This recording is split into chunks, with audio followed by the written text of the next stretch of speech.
kautang, usapang utang dahil utang is life, and welcome back ngayon dito sa channel ko.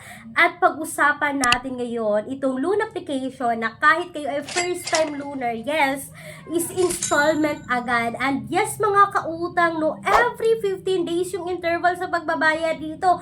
For me, sa akin personally, yung nakuha ko dito is 6 terms talaga siya. So na mahuhulog na 3 months to pay, no? Kasi every 15 days yung interval dito. So, eto na nga, no? Hindi ako gagawa pa ng tutorial on how to apply this loan application kasi alam ko may iba na sa inyo dito is na-approve dito, may iba din na hindi na-approve. But ako personally, approve ako dito mga kautang gamit yung postal ID ko. So, eto na nga, no, bago natin yan pag-usapan, dahil nanood ka ng previous upload ko, no, sa 4 lucky winners natin ng tig 50 pesos, i-claim nyo na mga kautang, mag-message na sa aking Facebook page, Clarice Instant Loan Reviews, or kung hindi ako makareply doon, i-Viber nyo ako na makita nyo Viber number sa screen kasi mas madali po ako makareply doon sa Viber. So, eto na nga mga kautang, excited kong pag-usapan ulit natin kasi approve ako ng 6,300 dito kay Pautang Peso. And yes mga kautang, no, masasabi ko talaga na may transparency pagdating sa loan details si Pautang Peso, but medyo may kalakihan rin yung interest rate kasi may deduction. So, ibig sabihin, hindi buong ma-receive yung loan mo dito kay Pautang Peso. So, ito na, ibibigay ko na sa 6,300. Sinili ko yung 6 periods mga kautang. Every 15 days yung interval. Merong credit assessment fee na 315, platform management fee na 630, at post-loan management fee na 315, at yung transfer charges nila is 25 pesos. So, yung ma-receive mo na lang sa 6,300 rito is 5,015. Merong total interest rate na 2,838.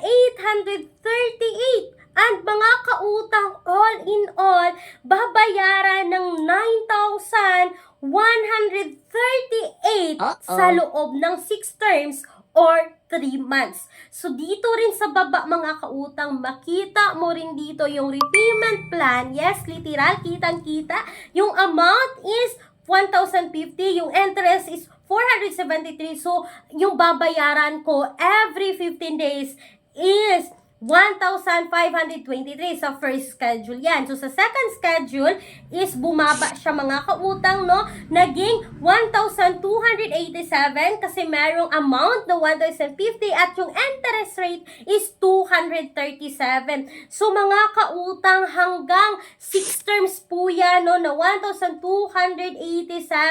So, ibig sabihin, all in all, na ibabalik ko dito is 9,138 in 6 terms. So, mga kautang, makapag-isip ka talaga dito kay Pautang Peso kung iproproceed mo or i-go mo yung pag-utang mo dito. And yes, alam nyo ba na pwedeng makapag-multiple loans dito as long as may natitirang sa inyo na credit limit. And as of now, mga kautang, no, yung credit limit ko is 6,300 as kinuha ko talaga lahat. So, pwede namang hindi kunin, no? Pwedeng patingi-tingi yung pagkuha dito hanggang maubos mo yung 6,300, but medyo magkasabay-sabay rin yung due date mo dito kapag ganyan yung ginagawa nyo na mag-multiple loans dito kay Pautang Peso. But mga kautang, hindi ko sinasabing ma-recommend ko sa inyo to. Nasa sa inyo pa rin yan kung subukan nyo ang loan application na to. And for me,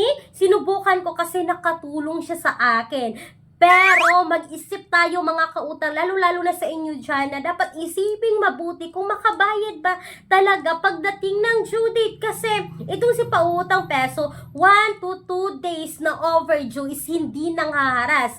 But mga kautang, 3 days, lalampas ka na ng 3 days, 4 days, tatawagan na pati yung contact reference mo, pati yung mga contact person na nasa phone books mo, nasa contacts mo, matitrace nila yan, tatawagan na lang. So medyo may panghaharas din ng konti na mangyari dito kay Pautang Peso kung ma-overdue kayo dito. Pero, na-experience ko na yan, 1 to 2 days na overdue ako, walang harassment, pero yun nga sabi ko, wag masyadong papatagalin yung pagbayad para hindi kayo maharas sa loan application na to. And speaking mga kautang, sa alternatives natin, kasi may mga alternatives tayo na mas okay din dito kay Pautang Peso. Yes, pwede nyo i-visit yung aking pinned comment. May mga listed po ako dyan na mga proven and tested rin na mga utangan, apply direct website. Hindi kailangan i-install, hindi kailangan i-download. So, ibig sabihin, hindi kayo magbibigay ng permission na i-access nila yung phones natin. So, mga kautang, kung gusto nyo ng less hassle, ayaw nyo mag-install, ayaw nyo mag-download, may mga alternatives tayo, but hindi ko sinasabing sabay-sabay yung utangan. Isa-isa lang yan po ay mga alternatives. Ibig sabihin, optional.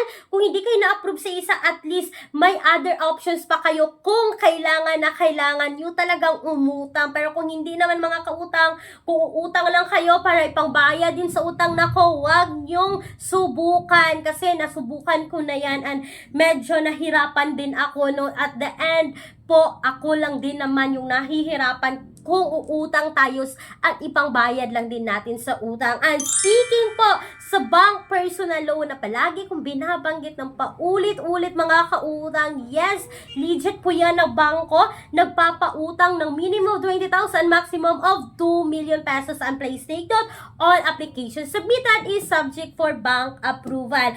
So eto na nga mga kautang, dahil nanood ka hanggang dulo ng video na to, no, mamimili naman ako ng 2 katao na makakakuha ng 50 pesos GCash. So, eto na nga. At kung masali kayo dito ngayon mga kautang, i-message na ako sa aking official Facebook page, Clarice Instant Loan Reviews, or mag-Viber sa akin na makita yung Viber number sa screen. Sana'y nakatulong itong quick, honest review ko about kay Pautang Peso na kayo na ang mag-decide kung subukan nyo or hindi.